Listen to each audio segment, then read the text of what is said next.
Hey everybody, welcome back to the Horror Academic Daily Doses of This Day in the Life edition.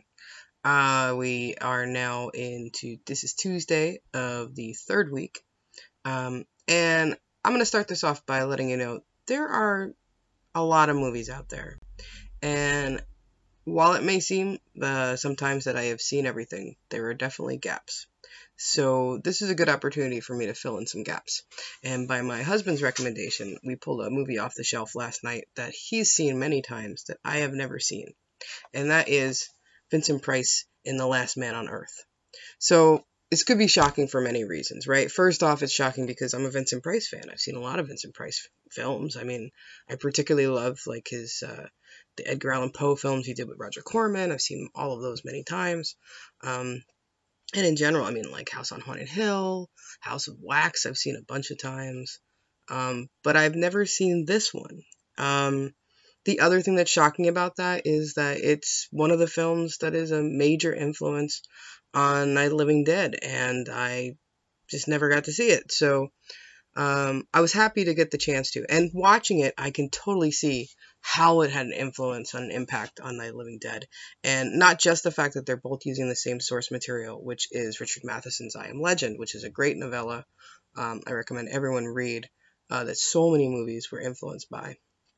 Of course, the big difference in the novella versus Night of the Living Dead is that they're vampires, not zombies.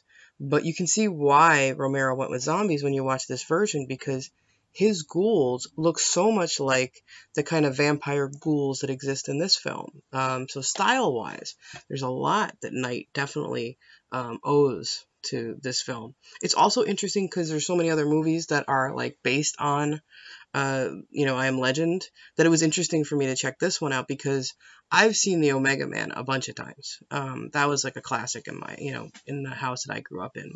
My siblings watched that one a couple times, with me around. And I watched it a bunch of times since then. So I'm really familiar with that version of the story. And then, of course, and then people have differing opinions on this, but there's the I Am Legend that came out in the 2000s with Will Smith. And personally, I actually really enjoy that version. I think it's a really good telling of the story from taking from all the sources in some ways. And I definitely can see that here too. Like the dog that shows up for a little bit in The Last Man on Earth definitely made me think of the dog that shows up in the Will Smith version. But yeah, there's also a lot of things. I could tell that the Planet of the Apes films definitely found influence in here too, especially like it really made me think of the second Planet of the Apes, which is not my favorite in the series, but there was definitely some stuff once finds the other people that are barely making it but are banded together. That definitely felt reminiscent of the Planet of the Apes films and how the other humans who are surviving, who are not doing good at it, lash out against the survivor who's on his own. The same with Night of the Living Dead, definitely. The way the posse, reacts to Ben being, in the house alone. I can definitely see that having roots in how, Vincent Price's character is really tracked down. Other thing that was different in this version from other versions of strict tellings of I Am Legend is there's a lot of backstory in this one. And they go through the first half of the film with just him on his own and with the, him fighting off the vampires at night. But from the second half on, there's really like, I'd say like there's three portions of this film. So the first half of the film is just him on his own. Then you hit a lengthy chunk that is backstory that gives you an idea of how the world got to the place it is now. And then the last third is, him finding the other survivors, and almost like a setup that they put up against him. I mean, it was really good.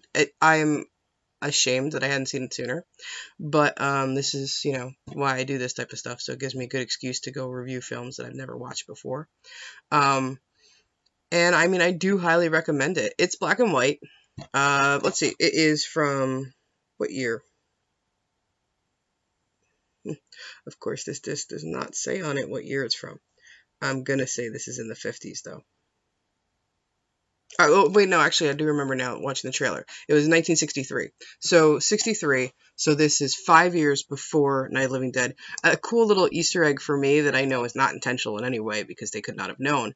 But the year in the film, because it's 5 years after the plague takes over and wipes out humanity, is 1968, which was a fun fact for me because 1968 is, of course, the year that Night of the Living Dead came out.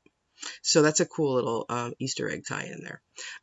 But yeah, all together, Last Man on Earth, starring Vincent Price, 1963. It's a classic for a reason.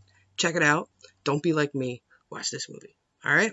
Thumbs up for now, and I will see you guys tomorrow on the Horror Academic. Thanks.